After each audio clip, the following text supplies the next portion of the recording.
Welcome to SWP Ireland TV. Today we're talking to Sinead Kennedy about the X case, John Molyneux about his new pamphlet, and James O'Toole about Bangladesh.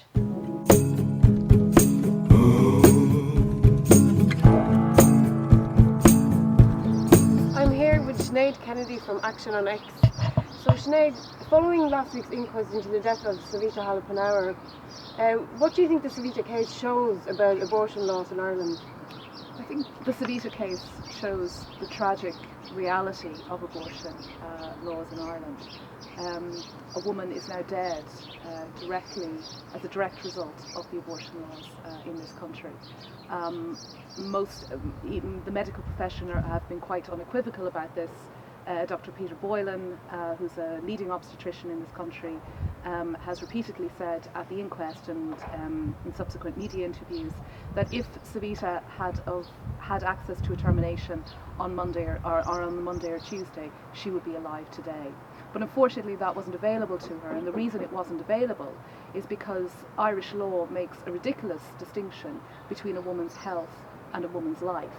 And on the Monday or Tuesday, Savita was not ill enough, her life was not at risk, so she wasn't entitled to an abortion. But when her life became at risk, it was too late and there was nothing that they could do. So this, ridiculous and indeed arbitrary distinction between life and health has resulted in the death of a woman. Not to mention the numerous women who've already been dragged through the court system in this country trying to obtain abortions. Okay, and what do you think about the leaked proposals, the government proposals on abortion legislation, and what we've heard in the last few days? I think they're absolutely outrageous. Indeed, I would say barbaric or abusive to women. And what I think they reveal is a fundamental distrust of women. That what they're really saying is that women are deceitful, they're lying, that they will use deceitful and coercive behaviour in order to get what they want. And what they're saying is that we don't trust women. This idea of that the only way you can access an abortion in this country if you're suicidal will involve you appearing on front of a panel of doctors and being interrogated, and then them deciding whether or not you're suicidal enough to obtain an abortion. The left can't be complacent. The right have mobilised thousands out onto the streets in the last while, and we need to do exactly the same so that we can guarantee that we get appropriate X case legislation before the summer. It's time for another good idea, bad idea. Good idea.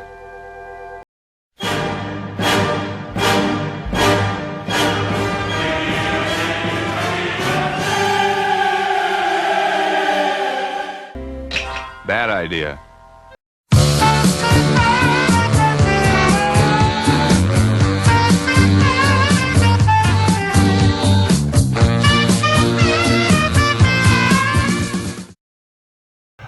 The reason I wrote this pamphlet, The Case for Socialism in Ireland, is because I think there's a real need and a real opportunity to put the argument for socialism to large numbers of working class people, ordinary people in Ireland at the moment.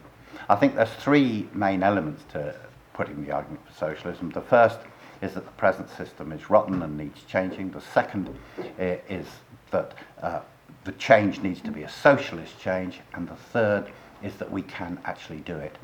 And I think what's important about the present time is that the system itself is proving to people how rotten it is and how much it needs changing. So that makes that part of the argument very easy. When we've had 6 austerity budgets, 5 years of vicious, relentless cutbacks on the wages, the living standards, the services that reach the mass of people, when there's no sign that this is improving the situation, when the predictions for the Irish economy are that it's going to flatline for the foreseeable future, and so on, we find that the super rich, the 1% at the top of society, are actually getting richer and richer. The Sunday Times published a rich list of the Irish wealthy last week. In this, you found that the top 250 people in Ireland are getting richer. For example, Dennis O'Brien, one of the richest men in the whole country, his wealth increased by 1.2 billion in 2012. That's not million, that's billion. The second part of the argument, which I concentrate on in the pamphlet, is why we need socialist change, why we need to take social ownership of the wealth in society and the production in society. This crisis doesn't just exist in Ireland, it's an international crisis. You can see it in Greece, you can see it in Cyprus, you can see it in Portugal, you can see it in Spain. It began in the United States, like the Wall Street crash did in 1929. This is a crisis of the system itself. When it comes to changing the system, is it a good idea that we should have TDs who are recallable, a bit of direct democracy? It's an extremely good idea. Is it a good idea that we should have more referendum? It's a very good idea. But it doesn't go to the heart of the matter unless we also have democratic control of the wealth and production in society. If you don't get that, the people who control that, the Dennis O'Briens, Tony O'Reillys, Dermot Desmonds, Michael O'Leary's, those people will still continue to rule. So the key problem is that we should get collective control of the wealth. That's the essence of socialism. That can't be done from above. We have to do that ourselves from below. No amount of TDs are going to give us that. Getting people elected to the Dáil is useful, but it can't secure the real change we need. That has to be done by people themselves. Can that be done? It's not easy, but I believe it can be done. Why can it be done? Because all the wealth that Dennis O'Brien or Tony O'Reilly or Michael Leary have, all of it depends on our labour. If we get together and use our collective power in the workplaces and on the streets, we can change the system. It means a revolution, but people have the ability to do that, I believe. The key thing is that people should get involved in the struggle and get organised. Hi, I'm talking to James O'Toole today, who's from the SWP City Centre branch, and they're protesting outside Penny's. So what's the protest about? Well, basically, a lot of people might know about the recent tragedy in Bangladesh. You know, up to 300 people, mainly women, killed in a collapsing building.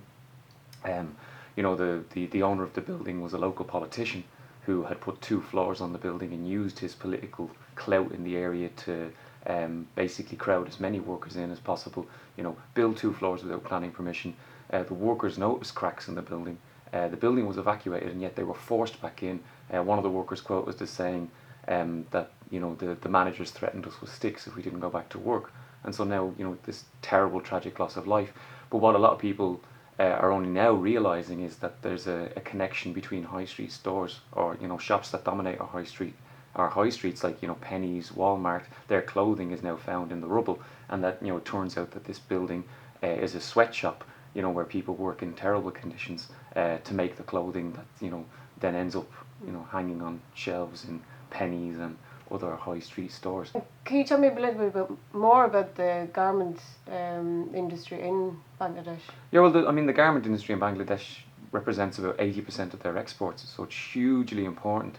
So, for example, labour activists have a lot of difficulty organising in the industry because the local police, employ quite repressive measures against, you know, those who try to organise trade unions. The workforce is predominantly women. I mean, 85% of the workforce in the garment industry are women, and because there's no childcare facilities, you know, one of the terrible things about the loss of life in the present tragedy is the fact that, you know, there was a lot of children died too because women take their children to work. But not only that, sometimes the children are actually the people who are working. I mean, in 2006, the charity War on Want issued a report showing that Penny's had been using child labour and paying them 3 pence an hour to work up to 8-hour weeks.